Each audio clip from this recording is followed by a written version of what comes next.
And go. I just wanted to thank you. Oops. Oh.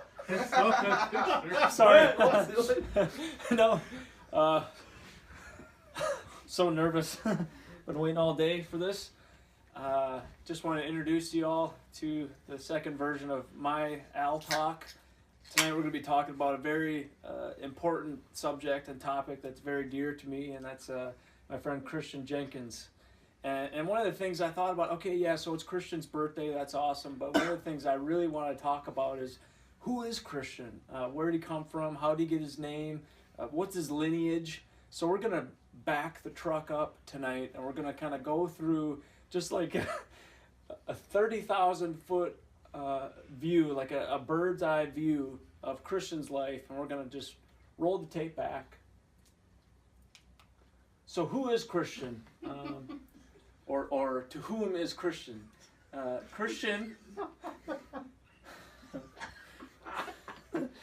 Chistian is a male. Chistian's male, born in New York, and now lives in Dubuque, Iowa.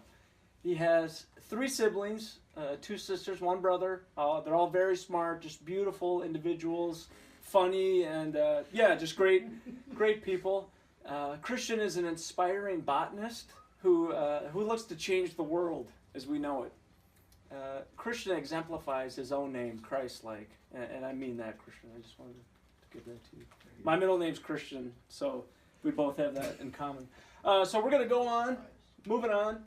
Yeah, as I stated when we got started here, today is February 1st, 2018, and today is Chistian's birthday.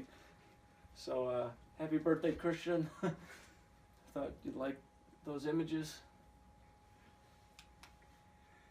So we're going to I want this to be more inductive tonight, and one of the things, I want you to just kind of look at all these images, just look at each one of these images and just think to yourself, you know, what do these all have in common? What about these, you know, all are the same or all have something in common?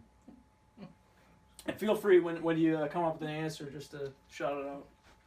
Those are the top 6 pictures that popped up when you typed in random pictures. They're all pictures. Okay. We're gonna get into what all these pictures have in common, and believe it or not, You can just think of Nate Shoots. They all have to do with Chistian Jenkins' life. And you got to ask yourself, oh, what in the world does the Model T and a Mexican worker and John F. Kennedy and a pair of shoes and cocaine and Civil Air Patrol all has to do with Chistian Jenkins? But by the end of this presentation, you're going to know exactly why. So, the history of Chistian Jenkins. Now, Chistian's roots, they date all the way back to the Industrial Revolution. His great-grandfather, Ernest Jacobs, started a shoe factory in a town called Opportunity, Rhode Island. This is Ernest Jacobs. This is just an illustration of a shoe factory in Opportunity, Rhode Island.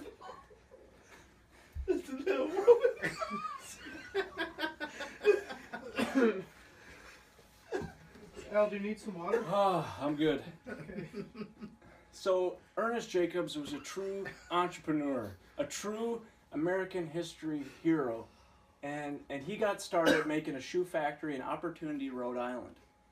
And as you can see, Ernest Jacobs was a really just well-kept human being, and just had serious ambition.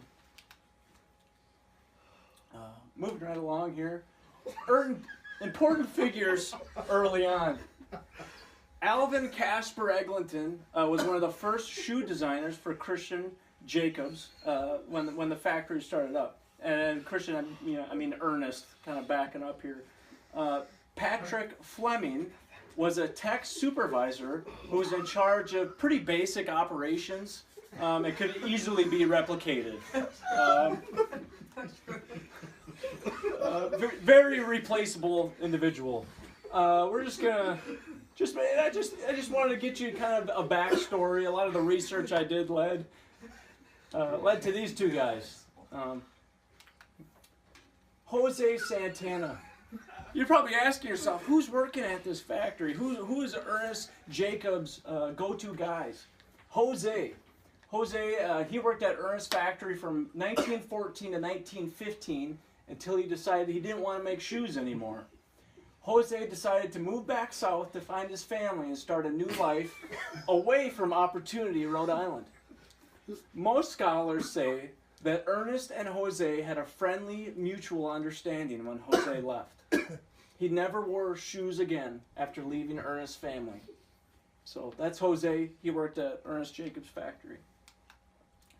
So what happened to Pablo Santana? Well, Jose Santana ended up living, that's a typo there, it should be Jose Santana, I got confused. Jose Santana ended up living a happy life and had a family that had success in their lineage. So a lot of Jose Santana's family members did really well. And so this is Jose's grandson, Steve. He actually ended up doing business with Pablo Escobar.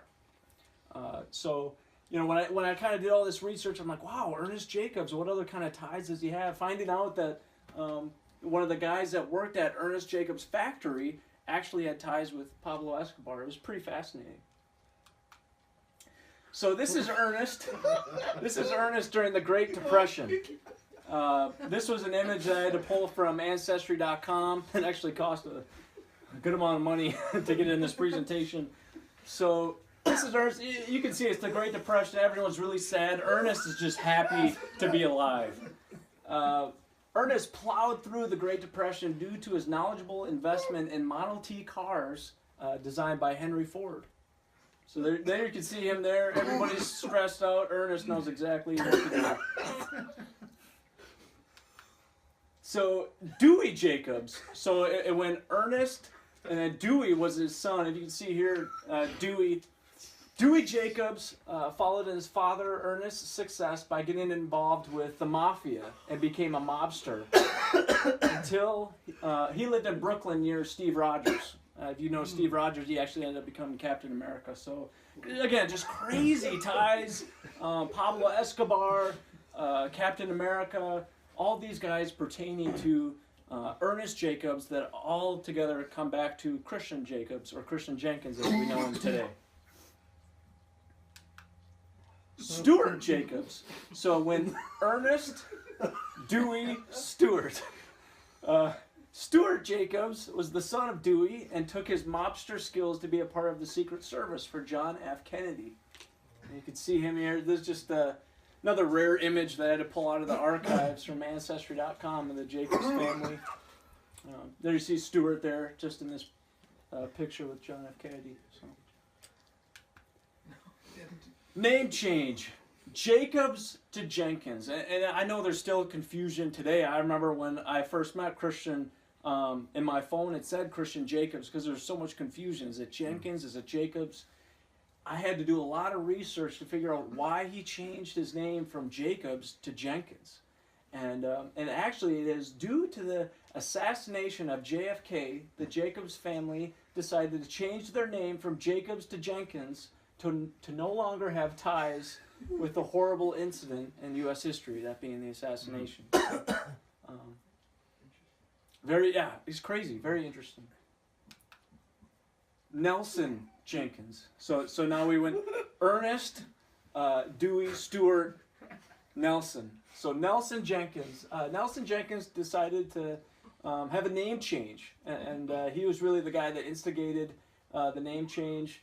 And he decided it wasn't enough just to be removed from the incident and to move away from New York. So they moved to Dubuque, Iowa, and that's where he and Susie had some really great children. And I can't say enough about the Jenkins family and everything they do here in Dubuque.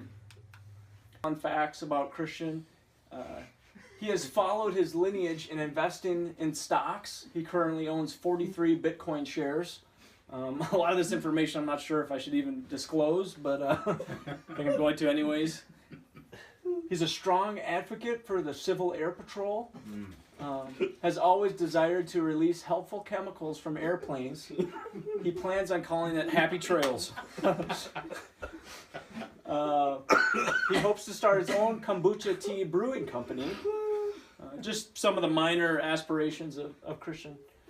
And he hopes to live in Iceland and raise a family and start a goat farm. And he drives a Kia Rio. Thank you.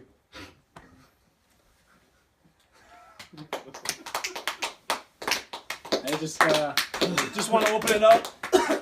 Open it up for any questions that anyone has to ask. I know this was a lot. Connor? I saw in the description it said single kids. Are you talking about Christian or? That's debatable. I think they're all single, not married. So That's a good point. Yeah. Observation. When they invested in the Model T during the Depression, some people would consider that a poor investment, seeing as though Model Ts that weren't being made for probably about 15 years. just an observation. right, yeah, I think that's a great point, John. And I think that just more than anything goes to show how well the Jacobs at that time family knew how to forecast. Right, they didn't even stocks. take credit for. They could have took credit for that. Absolutely, and they didn't take credit. So that's a great point, and I think it just furthers the point of how great the Jacobs lineage really is. What was their connection with Detroit, where the Model T was formulated? Well, and that some scholars disagree. A lot of my research, I found that when Ernest left New York to kind of do some more entrepreneurial type opportunities, he stopped in Detroit and he met Henry Ford at a coffee shop and got to know him a little bit better. So, I had a question. Yes, sir. So before they came to Dubuque, is there a lot of gray area there? Were they undercover during that time period of like 40 years? right, and one of the things, and I should have put it in there when I did my research. There's one scholar in particular that had mentioned that they left to a small town, New York, and I didn't want to put the name in there because I didn't want to give a bad rap on the town itself. Right. But yes, to your point, they try to keep it on the down low. I'm kind of lost. How does cocaine fit into Was that the Pablo Escobar thing? Yeah, so Jose Santana, he had a brief stint in the shoe factory, but when he left and his grandson did work with Pablo Escobar. Pablo Escobar was known for his cocaine exports and dealing cocaine. So.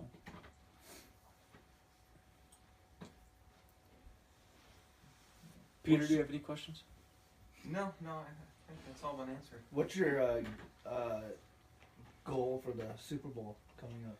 Who would you say is going to win? Well, it's good that you brought that up, and I didn't mean this to be like a Super Bowl plug. I'm rooting for the Patriots, but I just know that the Jenkins family are huge Patriots fans, and I have been my whole life as well. So.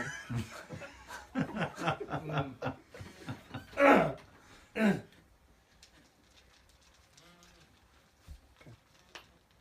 Thanks again.